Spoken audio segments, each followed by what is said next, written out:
I am Ratnesh Kumar, you are studying biology. First chapter living world. Living world का मतलब है जीव जगत। तो जीव जगत में सबसे पहले तो बायोलॉजी की हम बात करें तो first I introduce biology. Biology क्या होती है? ऑलमोस्ट आप सबको पता होगा कि बायोलॉजी क्या होती है। Biology is the branch of science in which we deals with the study of living organism. इसकी स्टडी करते हैं, विज्ञान की ऐसी शाखा जिसमें हम लिविंग ऑर्गेनिज्म की स्टडी करते हैं।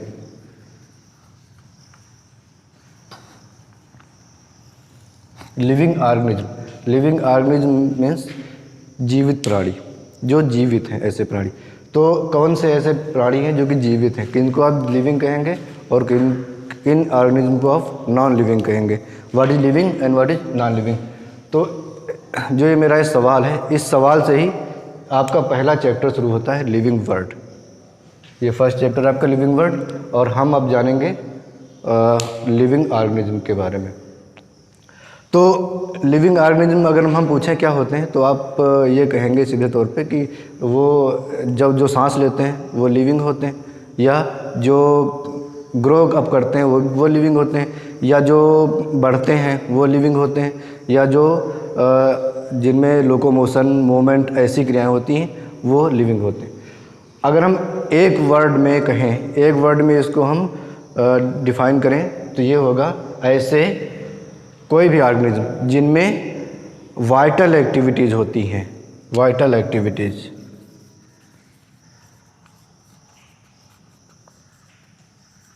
जिनमें वाइटल एक्टिविटीज़ होती हैं वे लिविंग ऑर्गेनिज्म होते हैं।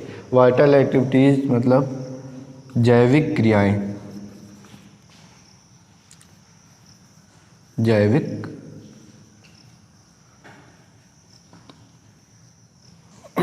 क्रियाएं। जैविक क्रियाएं क्या होती हैं? जैसे आपका हुआ respiration, nutrition, digestion, locomotion, reproduction and so on.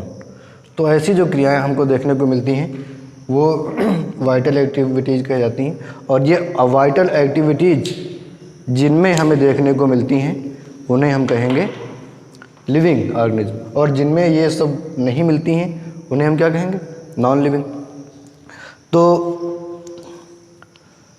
आपने एक ऑर्गेनिज्म का नाम सुना होगा जिनमें respiration, nutrition, locomotion and reproduction and growth जब सब कुछ भी नहीं पाया जाता है, लेकिन उनको हम लिविंग कहते हैं, उनको हम लिविंग कंसीडर करते हैं। जैसे वायरस के बारे में आप लोगों ने बहुत सुना होगा, और अभी इस समय तो बहुत ज़्यादा सुन रहे होंगे क्योंकि कोविड-19 चल रहा है। Corona virus,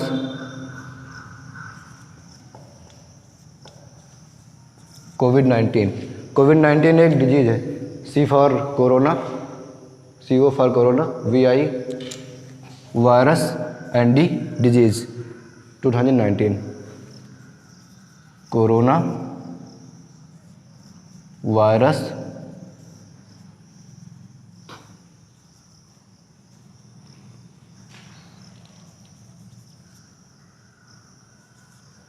disease, corona virus disease 2019। ये तो आप लोगों को पता होगा कि वायरस जो होते हैं वो ना तो सांस लेते हैं, ना तो उनमें न्यूट्रिशन पाया जाता है, ना तो वो लोकोमोट कर सकते हैं, ना तो वो रिप्रोड्यूस कर सकते हैं, और ना उनमें ग्रोथ देखी जाती, लेकिन फिर भी वो जीवित हैं। क्योंकि आप लोगों ने कम से कम कोरोना के बारे में तो सुना ही होगा। कुछ लोग कहते हैं कि जब गर्मी अधिक बढ़ती है तो कोरोना मर जाता है, या जब कोरोना ऐसे मरता है वैसे मर जाएगा। तरह तरह के लोग बात बताते हैं। तो कोरोना मर जाएगा इसका मतलब कि कोरोना जीवित है, क्योंकि मरेगा वही जो जीवित होगा। मरने के लिए पहले तो जीना पड़ेगा, तो बिना जिए मरने का तो कोई उपाय नहीं है, इसलिए ये कोरोना जीवित है। सभी वायरस जीवित होते हैं, लेकिन इनमें रिस्पायरेशन नहीं होता है, इनमें कोई भी वाइटल एक्टिविटीज़ नहीं होती है। लेकिन बिना किसी वाइटल एक्टिविटीज़ के वायरस जीवित कैसे होते हैं? कोरोना हमने बस एक एग्जांपल दिया है, सभी वायरस की बात हो रही, कॉमन जनरल वायरस जितने भी होते हैं वो सभी ना तो रिस्पिरेशन करते हैं, ना तो न्यूट्रिशन लेते हैं, ना तो लोकोमोट करते हैं, ना रिप्रोड्यूस करते हैं, ना उनमें ग्रोथ पाई जाती है। लेकिन कब और कैसे, फिर वायरस जीवित कैसे है, इसके लिए एक कंडीशन होती है कि वायरस जब लिविंग बॉडी के बाहर होता है एनवायरनमेंट में कहीं भी, तब वो एक नॉन लिविंग जैसे बिहेव करता है। ना तो वायरस में कोई भी वाइटलिटीज आपको देखने को नहीं मिलेगी, ना तो वो सांस लेगा और ना तो वो ग्रो ही करेगा। वैज्ञानिकों ने कई प्रयोग किए, वायरस को क्रिस्टलाइन करके बोतल्स में भर के रखा और देखा गया कि सैकड़ों सालों बाद तक, बहुत दिन तक ये वैसे भी इन्फेक्टिव बने रहते हैं और उनमें ये सब क्रियाएँ कोई भी नहीं होती। तो जब ये वायरस लिविंग बॉडी के बाहर रहता है तब ये नॉन लिविंग जैसा बिहेव करता है, और जब ये वायरस किसी लिविंग बॉडी के अंदर जाता है, किसी भी सेल के अंदर, तब ये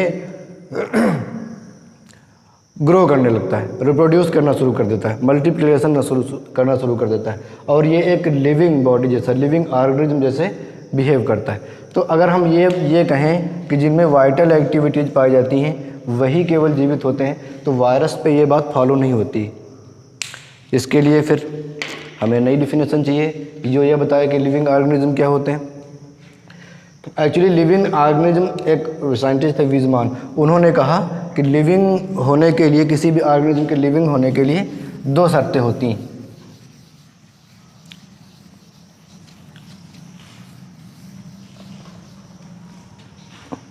पहली,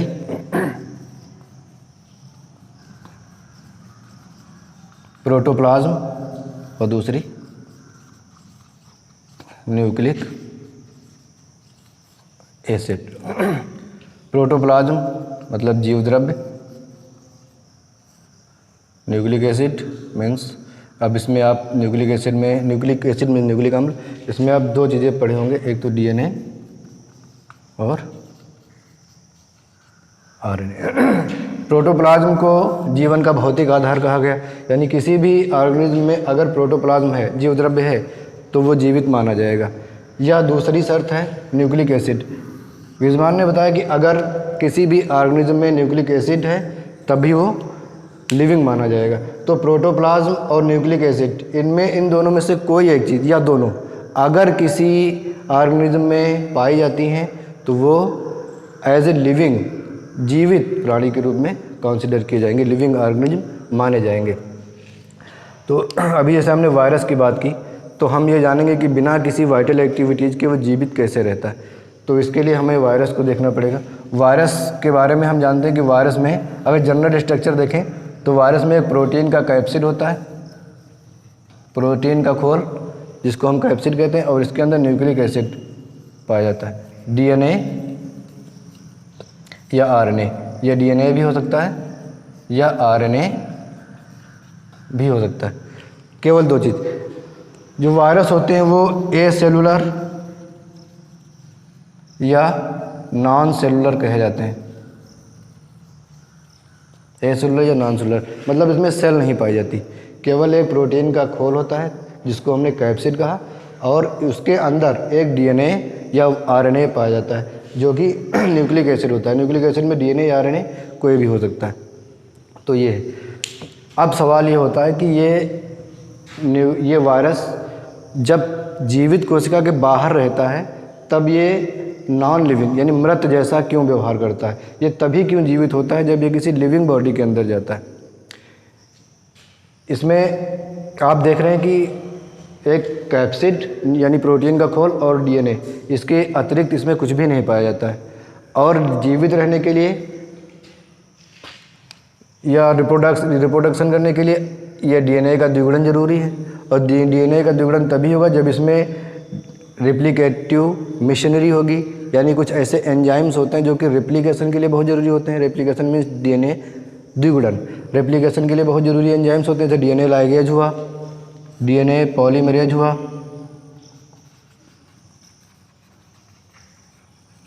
DNA polymerase, DNA ligase, DNA topoisomerase, ऐसे तमाम एंजाइम होते हैं।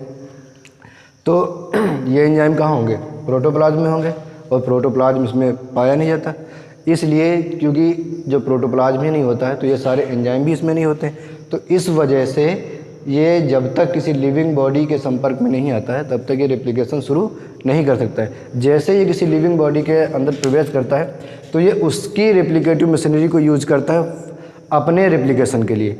जब ये उसके प्रोटोप्लाज्म में जो एंजाइम पाए जाते हैं उनको यूज करके अपना रेप्लिकेशन करता है और फिर अपना डीएनए को मल्टीप्लाई करता है, और मल्टीप्लाई करने के बाद वो अपनी प्रोटीन बनाता है, और अपनी प्रोटीन बनाने के बाद वो अपनी संख्या में वृद्धि करता है। इस तरह से इसमें रिप्रोडक्शन पाया जाता है।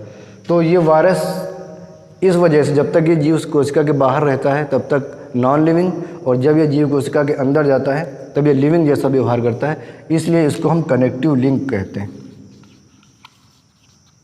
कनेक्टिव लिंक बिटवीन किसके भी बीच में? लिविंग एंड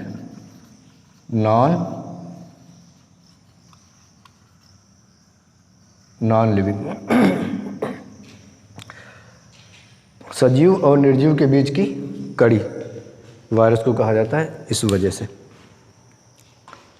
तो अब लिविंग ऑर्गेनिज्म की एक डिफिनेशन नहीं ये निकल के आई कि ऐसे ऑर्गेनिज्म जिनमें प्रोटोप्लाज्म या न्यूक्लिक एसिड इनमें से कुछ भी पाया जाता है तो वो जीवित प्राणी माने जाते हैं, लिविंग ऑर्गेनिज्म माने जाते हैं।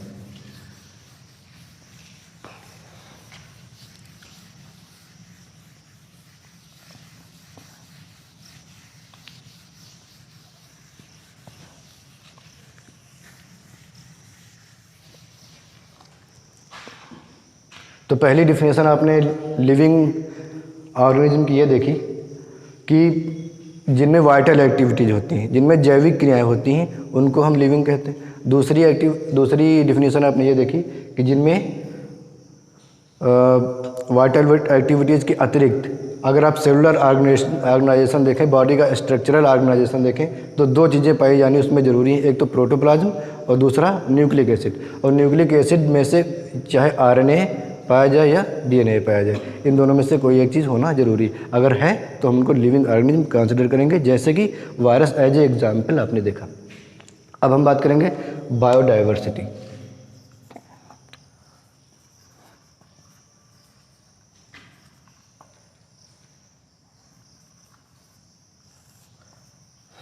जैव विविधता।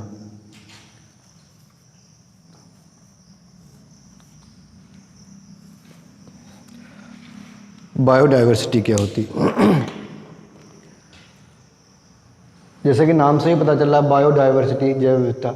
जीवों के इतने प्रकार हमारे अर्थ पर पाए जाते हैं, हुज वैरायटी ऑफ ऑर्गेनिजम्स, बहुत प्रकार के एनिमल और बहुत ज़्यादा एनिमल संख्या में। अब हम जीव की बात करेंगे अगर बायो की, तो बायो में प्लांट्स और एनिमल्स हम दोनों को कंसीडर करेंगे। तो आपने देखा होगा कि इतने प्रकार के पेड़ पौधे पाए जाते हैं, और तमाम ओशियन में, समुद्र में पेड़ पौधे पाए जाते हैं, बहुत सी प्रजातियां, और बहुत सी प्रजातियां लैंड पे भी पाई जाती हैं। आप देखते होंगे इतने प्रकार के पेड़ पौधे, प्लांट्स आपको छोटे से लेकर बड़े तक दिखाई पड़ते हैं, सबके नाम भी पहचानना, याद रखना इतना मुश्किल है।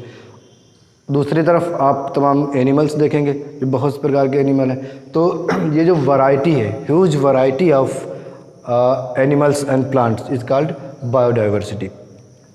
तो बहुत ज़्यादा संख्या हमारे पास, हमारे अर्थ पे जीवों की, और उनका अलग अलग हैबिटेट। समुद्र में पाए जाने वाले जीव यानी प्लांट्स एंड एनिमल्स अलग प्रकार के होते हैं, और लैंड्स पे पाए जाने वाले अलग।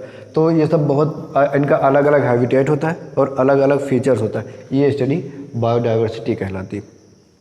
तो अब हमारे पास इतने एनिमल्स हैं, इतने प्लांट्स हैं, तो इनका स्टडी करना एक साथ तो पॉसिबल है नहीं। तो इसके लिए एक ब्रांच डेवलप की गई जिसको हमने सिस्टमैटिक्स कहा।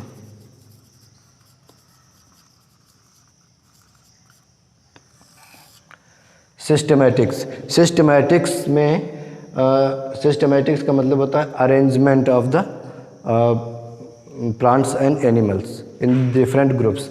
और इन डिफरेंट ग्रुप्स को हम क्या करेंगे? Classification classification is the sub topic of biosystematics. और जब हम क्लासिफिकेशन करेंगे तो क्लासिफिकेशन के लिए, क्लासिफिकेशन का मतलब है कि डिफरेंट एनिमल्स और प्लांट को अलग अलग ग्रुप्स में डिवाइड करना, उनके कैरेक्टर्स और उनकी प्रॉपर्टीज़ को देख करके उनको अलग अलग ग्रुप में डिवाइड करना और फिर उनकी अलग अलग स्टडी करना, ग्रुपिंग स्टडी। तो क्लासिफिकेशन की सबसे पहले तो ज़रूरत क्यों पड़ी? अभी हमने देखा बायोडाइवर्सिटी कि हमारे पास इतने प्रकार के पेड़ पौधे हैं, इतने प्रकार के जीव जंतु हैं कि जिनका एक साथ स्टडी करना आसान नहीं है। तो इनकी स्टडी करने के लिए ज़रूरी है कि इनको अलग अलग वर्गों में, अलग अलग ग्रुप में बांट दिया जाए। और ये बांटने के लिए एक ब्रांच डेवलप की गई जिसको हम क्लासिफिकेशन कहते हैं। तो क्लासिफिकेशन की हिस्ट्री अगर आप देखें तो बहुत पहले से, लगभग 300 साल पहले, 300 साल ईसा पूर्व, यानी कि लगभग 360 BC बिफोर क्राइस्ट, अरस्तु ने, अरिस्टोटल, इन्होंने सबसे पहला क्लासिफिकेशन किया था एनिमल्स का। और इन्होंने, क्योंकि उस समय, ये बहुत पुरानी बात है, 360 BC की बात है ये, तो उस समय सेल की खोज नहीं हुई थी और बहुत सी जो स्ट्रक्चर होते हैं एनिमल्स में उन सबका स्टडी नहीं हुई थी, खोज नहीं हो पाई थी। इसलिए ये केवल एक्सटर्नल फीचर्स, बाह्य आकार की और उनका रहन सहन के आधार पर इन्होंने इन सब का क्लासिफिकेशन किया था। तो इन लोगों ने इन्होंने पूरे एनिमल्स को 4 भागों में बांटा, इंसेक्ट्स, फिशेज,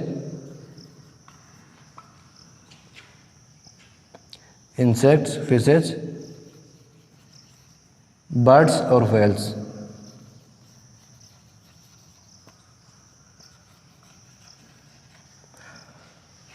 आप देख रहे हो कि इन्होंने केवल हैबिटेट के आधार पे कि आकाश में उड़ने वाले, हवा में उड़ने वाले, जल में रहने वाले, और ये सब बर्ड्स भी उड़ती हैं, तो और व्हेल जो कि जलीय जंतु हैं, तो उन्होंने केवल हैबिटेट के आधार पर इन एनिमल्स को डिवाइड किया था।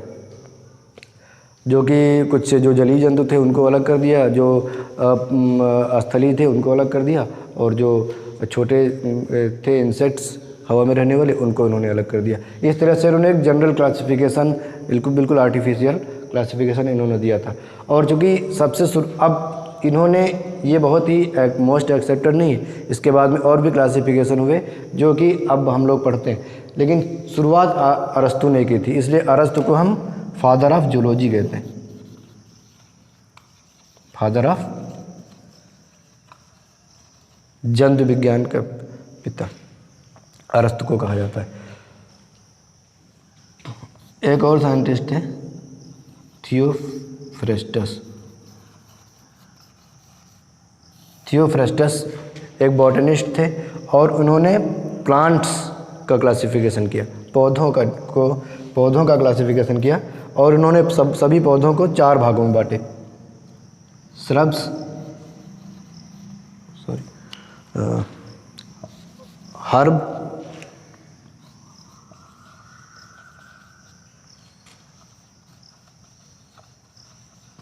श्रब्स,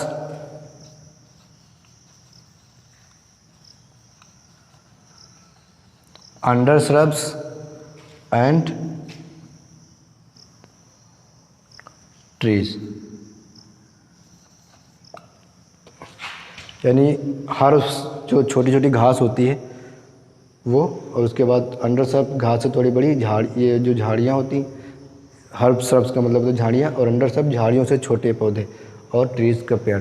तो इन्होंने छोटे पौधों को अलग हर्ब्स में रखा, और फिर जो उससे थोड़ा बड़े थे और झाड़ियों से छोटे उनको अंडर श्रब्स में, और फिर झाड़ियों को श्रब्स में, और ट्रीज़ जो बड़े पौधे थे उनको ट्रीज़ में रखा। यानी पूरे एक प्लांट किंगडम को इन्होंने 4 भागों में डिवाइड कर दिया।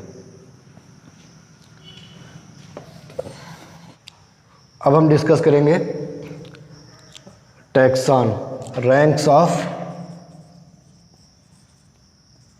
Classification.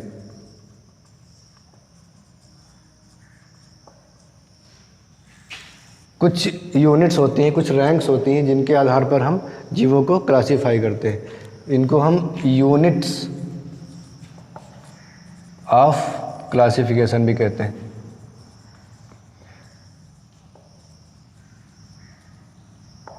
Units of classification, units क्या होती हैं?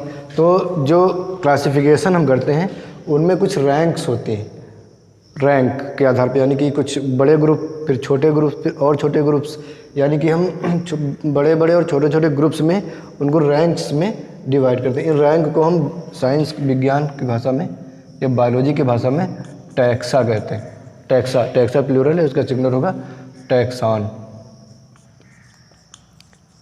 कुछ टैक्सान होते हैं जैसे kingdom, phylum, class,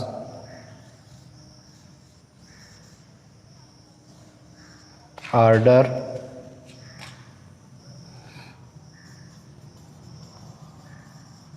family, genus,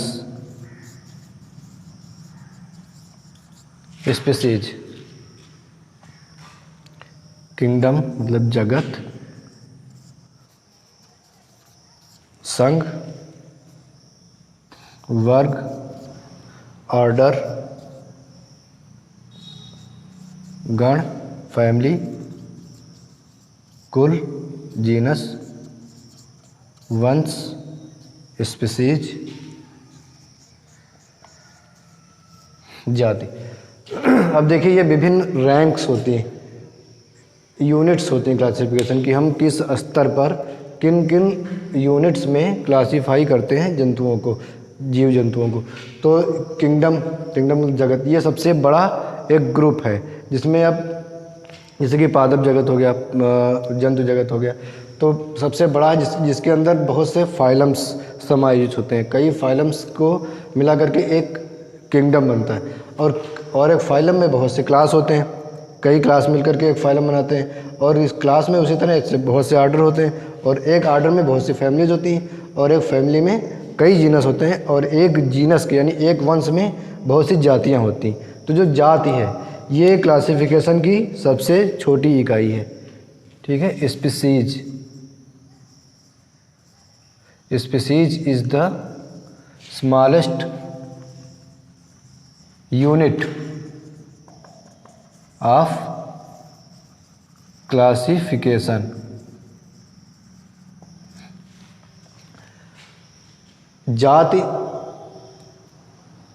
classification की सबसे छोटी इकाई है। फिर अब इसके बाद जीनस, स्पीशीज, फिर उसके बाद जीनस, फिर फैमिली, फिर ऑर्डर, फिर क्लास, फिर फाइलम, और फिर किंगडम। जैसे कि एग्जाम्पल के रूप में हम देखें, ह्यूमन को ही देखें तो मनुष्य जो होता है,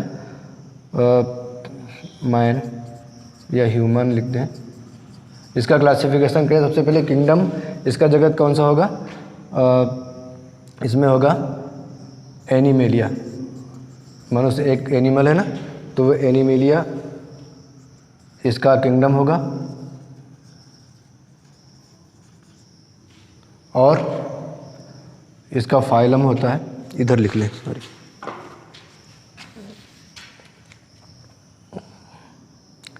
यहाँ जगत, इसका फाइलम होगा कॉर्डेटा,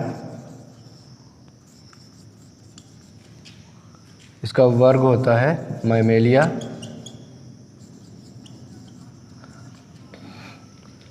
मनुष्य स्तनधारी वर्ग में आता है ना मैमेलिया, और ऑर्डर होगा प्राइमेटा, इसका कुल या फैमिली इसकी होगी होमोनाइडी, इसका वंश होता है होमो, और इसकी जाति होती है सैपियंस। अब देखें आप, ह्यूमन के क्लासिफिकेशन में इसका kingdom Animalia, phylum Chordata, class Mammalia, order Primata, family Hominidae, genus Homo, और स्पीशीज सैपियंस। अब इन दोनों को हम अंडरलाइन करेंगे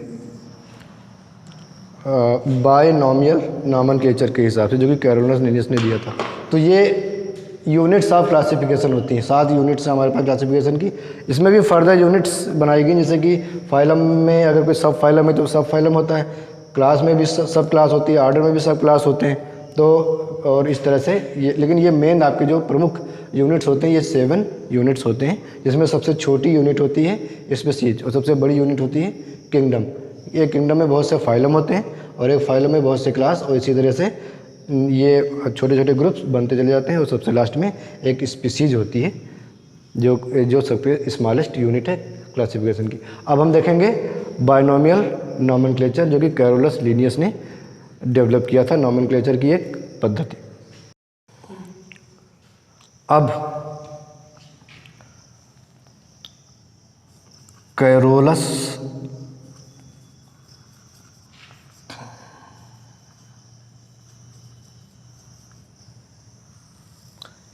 लिनियस को फादर ऑफ क्लासिफिकेशन या फादर ऑफ टैक्सोनॉमी कहा जाता है।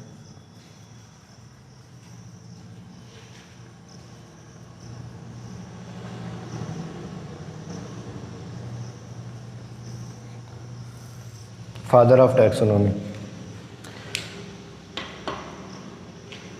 ये एक स्वीडिश बॉटनिस्ट थे कैरोलस लिनियस, और इन्होंने नॉमेनक्लेचर पे बहुत अच्छा काम किया है। और इन्होंने नॉमेनक्लेचर के एक नए सिस्टम को डेवलप किया है, जिसको हम कहते हैं बाइनोमियल सिस्टम ऑफ नॉमेनक्लेचर।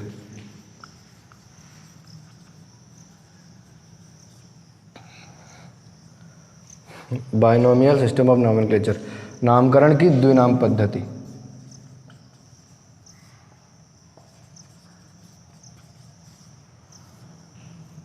जब हम जीवों की स्टडी करते हैं, उनको क्लासिफाई करते हैं, उस समय हम उनका कुछ नाम रखते हैं, नामकरण। तो नामकरण का एक सिस्टम, नामकरण करने की ज़रूरत क्यों पड़ती है? क्योंकि हम एनिमल्स को अलग अलग स्थान पर अलग अलग नाम से पुकारते हैं। जैसे कि हमारे यहाँ कबूतर को कबूतर कहा जाता है, और जापान में उसको सुजून कहते हैं, और इंग्लैंड में उसको पिजन कहते हैं।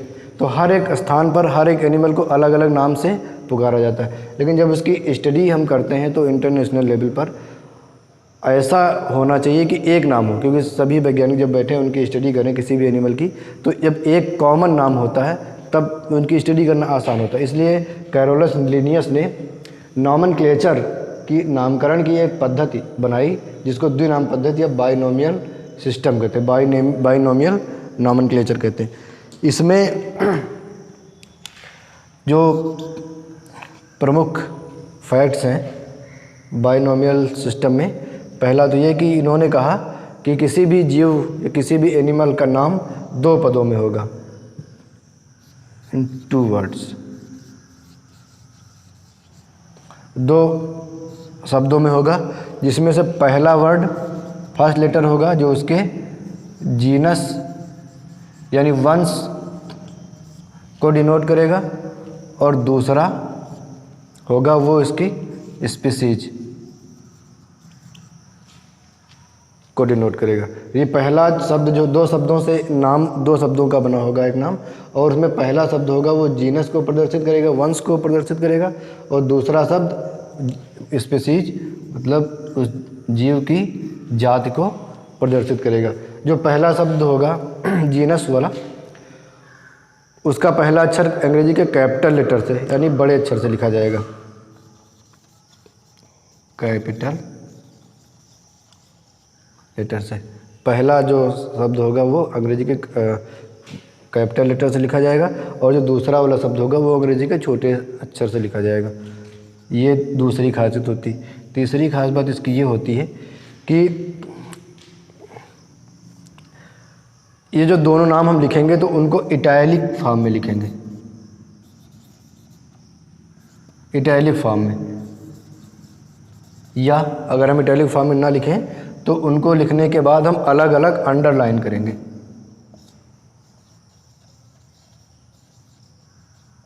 अंडरलाइन करेंगे दोनों शब्दों को। फॉर एग्जांपल जैसे हम फ्रॉग की बात करें, यहाँ लिखे दे रहे हैं फ्रॉग, तो फ्रॉग को हम लिखते हैं राना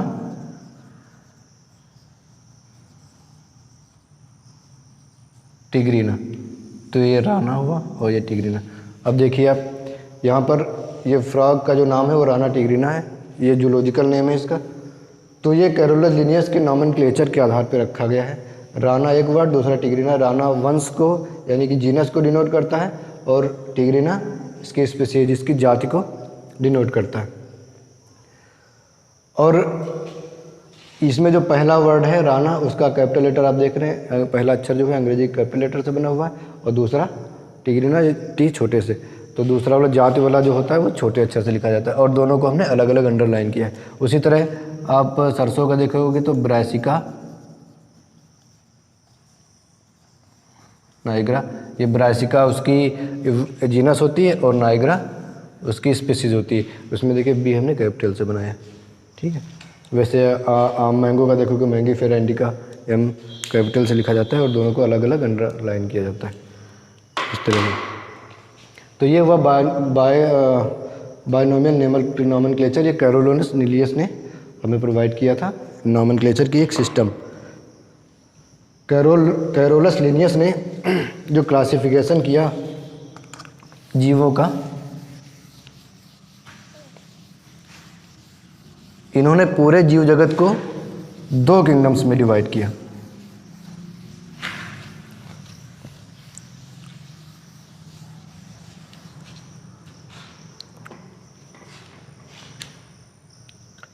दो किंगडम्स में इन्होंने पूरे जीव जगत को डिवाइड किया। पहला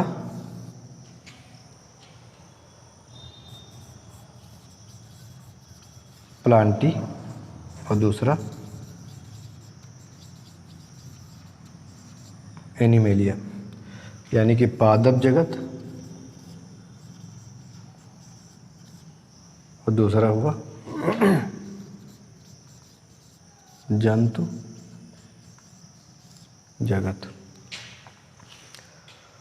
कुछ कैरेक्टर्स इन्होंने देखे और उन कैरेक्टर्स के हिसाब से इन्होंने प्लांटी और एनिमेलिया को अलग अलग किंगडम्स में डिवाइड किया। तो पहला जैसे हम प्लांटी देखेंगे, प्लांटी को किन आधार पे इन्होंने, कौन से आधार पे, किन कैरेक्टर्स के आधार पर इन्होंने कुछ जीवों को पादप जगत में रखा और कुछ को जंतु जगत में। तो प्लांटी में ऐसे सबसे पहले तो इन्होंने देखा जो कि ऑटोट्रॉपिक हैं, क्लोरोफिलस हैं। तो पौधे ही होते हैं जो कि ऑटोट्रॉपिक होते हैं और उन्हीं में क्लोरोफिल पाया जाता है, उनको इन्होंने रखा। उन्होंने इनमें खास बात देखी कि उन सब में सेल वॉल पाई जाती थी, सेलुलोज की बनी हुई। पहला कैरेक्टर्स। दूसरा इन्होंने देखा कि वो सब ऑटोट्रॉपिक थे। ऑटोट्रॉपिक यानी कि फोटो सिंथेसिस करने वाले, उनमें क्लोरोफिल पाया जाता है।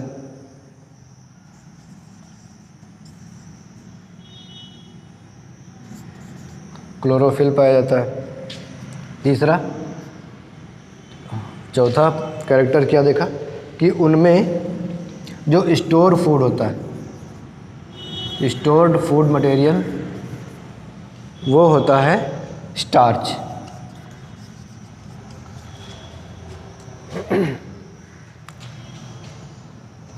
और इन्होंने क्या देखा कि उसमें लोकोमोशन यानी मूवमेंट नहीं हो। जो पेड़ पौधे होते हैं वो एक जगह से दूसरी जगह पे जा सकते हैं, नहीं जा सकते हैं, लोकोमोशन नहीं होता है। तीसरा, स्टिमुलस, स्टिमुलस के प्रति reaction.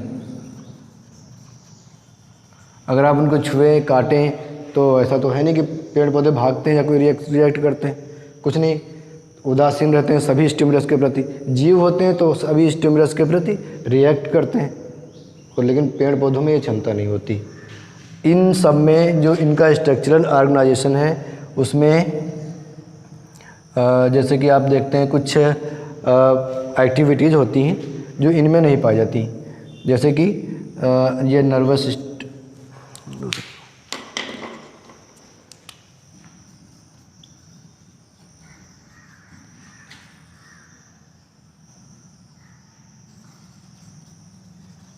Nervous system, digestive system.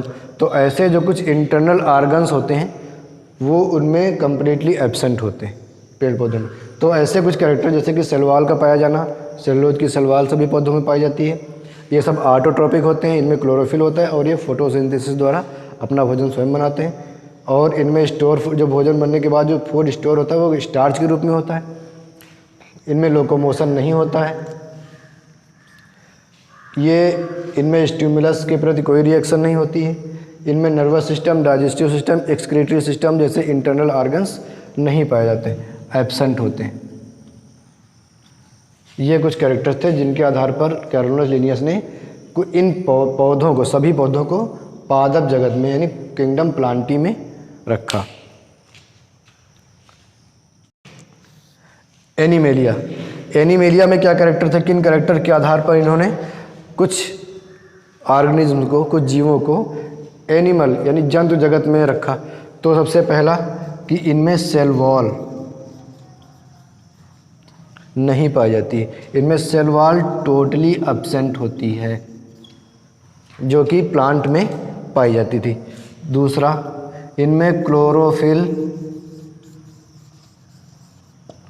नहीं पाया जाता है।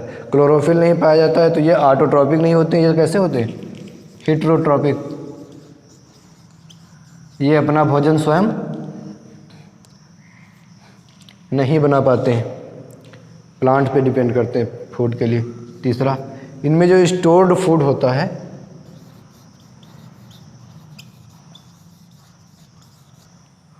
पौधों में स्टार्च होता था, इनमें स्टोर्ड फूड होगा ग्लाइकोजन। इनमें ग्लाइकोजन स्टोर फूड होता है। चौथा, इनमें लोकोमोशन होता है, यानी कि ये जो जंतु हैं, एनिमल्स हैं, ये एक स्थान से दूसरे स्थान पर मूव कर सकते हैं। ये मूवमेंट इनमें होती है और इनको और ये लोकोमोशन हम कहते हैं इसको, कि जो एनिमल होते हैं वो मूव कर सकते हैं। जो स्टिमुलेशन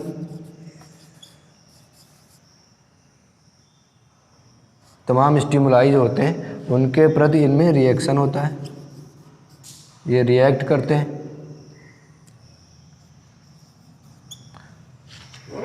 स्टिमुलेशन के प्रति, संवेदनाओं के प्रति रिएक्ट करते हैं ये। और इनमें इंटरनल ऑर्गन्स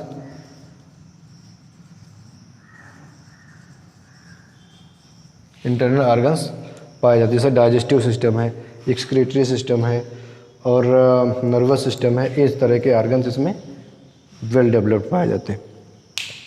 तो ये कुछ कैरेक्टर्स होते हैं, और भी तमाम कैरेक्टर्स होते हैं जंतुओं में। कैरोलस लिनियस ने इन कैरेक्टर्स को देख करके पूरे जीव जगत को, पूरे लिविंग वर्ल्ड को इन्होंने प्लांटी और एनिमेलिया, दो पादप जगत और जंतु जगत में डिवाइड किया था। तो ये दो किंगडम आपने देखे जो कैरोलस लिनियस ने दिए थे।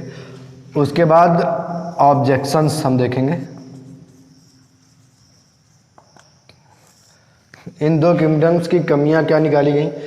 पहले तो इनकी सराहना हुई कि इन्होंने दो किंगडम्स में जो बांटा है इन्होंने सही से बांटा, लेकिन बाद में इनको कुछ आपत्तियों का सामना करना पड़ा। कुछ वैज्ञानिक इनके विरोध में खड़े हुए और कहा कि ये किंगडम जो है इसमें कुछ कमियां हैं। कमियां क्या हैं? इन्होंने कहा जो कवक हैं, फंजाई, उनमें सेल वॉल पाई जाती है। जैसे कि इन्होंने कहा था कि प्लांट वही होंगे जिनमें सेल वॉल पाई जाएगी, और वो जिनमें सेल वॉल पाई जाएगी वो प्लांट में रखे जाएंगे। लेकिन कहा गया कि फंजाई जो कवक होते हैं उनमें सेल वॉल होती है, लेकिन साथ में ये हेटेरोट्रॉपिक भी होते हैं। सैप्रोफिटिक न्यूट्रिशन रहता है इन लोगों का, हेटेरोट्रॉपिक रहते हैं, यानी उसमें भी कौन सा, सैप्रोफिटिक, सैप्रोजोइक न्यूट्रिशन रहता है। तो सड़े गले पदार्थों से अपना भोजन लेते हैं। इनमें क्लोरोफिल नहीं होता है और ये ऑटोट्रॉपिक नहीं होते हैं, लेकिन सेल वॉल होती है। तो इन्होंने कहीं भी स्थान नहीं दिया। दूसरा, जो वायरस थे उनको उन्होंने कहीं भी स्थान नहीं दिया। यूग्लिना था, यूग्लिना में क्लोरोफिल है और क्लोरोफिल इन्होंने बताया था कि प्लांट में होता है। इसके साथ यूग्लिना में सेल वॉल नहीं होती। क्लोरोफिल तो है लेकिन सेल वॉल नहीं है। क्लोरोफिल है लेकिन सेल वॉल नहीं है, तो अब ये प्लांट में नहीं रखा जाना चाहिए, लेकिन क्लोरोफिल तो है। दूसरा, इसमें ऑटोट्रोपिक न्यूट्रिशन के साथ साथ हेटेरोट्रोपिक न्यूट्रिशन भी रहता है। दोनों तरह का न्यूट्रिशन इसमें पाया जाता है। तो यूग्लिना को कहाँ रखा जाए, यह विवाद हुआ। तो ऐसे कुछ विवाद हुए, ये देखा गया कि फिर कुछ लाइकेन था, जैसे जो कि एल्गी लाइकेन, जो कि एल्गी और फंजाई के एसोसिएशन से बना हुआ था। तो इनको लाइकेन को भी इन्होंने कहीं भी स्थान नहीं दिया। तो ये कुछ ऑब्जेक्शन थे जिनके कारण ये जो इनकी थ्योरी थी मोस्ट एक्सेप्टेबल नहीं हो पाई।